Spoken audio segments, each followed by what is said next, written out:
ప్రభునందు ప్రియులారా, మీ అందరికీ ప్రభు అయిన యేసుక్రీస్తు నామమున శుభములు. దేవుని పిల్లలుగా మనకు అత్యంత కష్టమైనది దేవుని సన్నిధిలో కూర్చుండి ఆయనతో గడుపుట. ఆయన కొరకు అనేకమైన కార్యాలు తలపెడతాం, కానీ ఆయన సన్నిధిలో కూర్చొని ఆయన మాట వింటూ ఆయన సన్నిధిని ఆస్వాదిస్తూ ఉండటం మనకు అత్యంత సవాలుతో కూడిన పని. యేసు ప్రభువారు బేతనియాలోని మార్త ఇంటికి పిలువబడ్డారు. పిలిచిన మార్త ఆతిథ్యానికి ఏమీ తక్కువ కాకుండా అన్నీ ఉండేటట్లుగా సమస్తమును చక్కబెడుతోంది.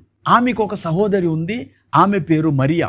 ఆమె యేసు పాదాల చెంత కూర్చొని ఆయన నోట వెంబడి వచ్చే మాటలను వింటూ కూర్చుండిపోయింది. మరియకు యేసు దేవుని కుమారుడిగా కనిపించాడు గనుక ఆయన దైవత్వము నుండి వెలువడే మాటల కొరకై ఆమె ఆశతో ఎదురు చూస్తూ ఆయన కోసం చేయాల్సిన పనులను కూడా మర్చిపోయింది. నిజానికి 5 రొట్టెలు 2 చిన్న చేపల చేత వేలాది మందికి ఆహారం పెట్టగలిగిన దేవునికి ఆహారం పెట్టడానికై మార్త ప్రయాసపడుతుంటే ఆయన నుండి ఆహారాన్ని తీసుకోవటానికై మరి ఆయన పాదాల దగ్గర కూర్చుండినది. ప్రియులారా, యేసు ఆహారం తీసుకోవటానికి రాలేదు, ఆహారం పెట్టడానికే వచ్చాడు. మరియ చేసిన పని మరియకు విశ్రాంతిని నెమ్మదిని ఇస్తే, మార్త చేసిన పని మార్తకు నిరాశాపూరిత ఆవేశాన్ని రేకెత్తించింది. ఆ క్షణములో ఆమె యేసును తన సహోదరి అయిన మరియను కూడా నిందించసాగింది. లూకా సువార్త 10వ అధ్యాయము 40వ వచనం చదువుతున్నాను, చూడండి. మార్త విస్తారమైన పని పెట్టుకొనుట చేత తొందరపడి ఆయన యొద్దకు వచ్చి, ప్రభువా, నేను ఒంటరిగా పని చేయుటకు నా సహోదరి నన్ను విడిచిపెట్టినందున నీకు చింత లేదా?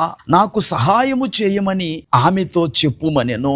ప్రియులారా, దైవ భక్తిలో కొనసాగుతున్న మనం ఇతరుల పైన, మన ప్రభువు పైన రుసరుసలాడుతున్నామా, లేదా భక్తి మనకు విశ్రాంతిని నెమ్మదిని ఇస్తోందా? ఈరోజు అనేక మంది భక్తి వారికి నెమ్మదిని విశ్రాంతిని ఇవ్వటం లేదు.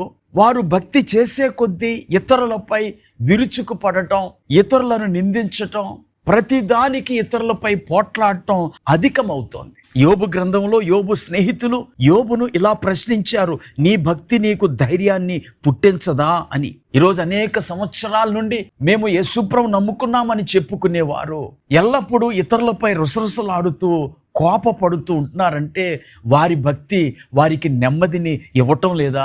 వారి భక్తి వారికి సమాధానాన్ని ఇవ్వటం లేదా అని అనిపిస్తోంది. అవసరమైన దానిని మార్త నిర్లక్ష్యము చేయటం వల్ల ఆమె రుసరుసలాడే బిడ్డగా మిగిలిపోయింది.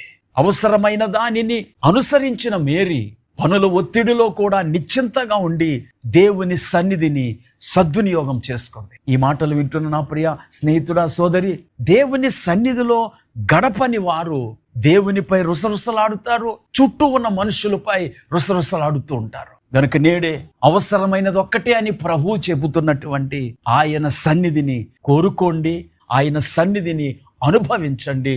దేవుని సమాధానము మీకు తోడయుండును గాక. ప్రార్థన చేసుకో. కృపా కనికరము కలిగిన మా తండ్రి, నీకు వందనాలు. అవసరమైనది ఒక్కటే అని మీరు చెప్పిన నీ సన్నిధిని అనేక మంది రోజు పోగొట్టుకుంటున్నారు. ఈ మాటలు వింటున్న వారు ఎవరు అలా ఉండకుండా ఇక మీదట నీ సన్నిధిని కోరుకుంటూ నీ సన్నిధిలో కూర్చోండి, సేద తీరుటకు సహాయం చేయమని యేసుక్రీస్తు నామమున ప్రార్థించి వేడుకుంటున్నాము.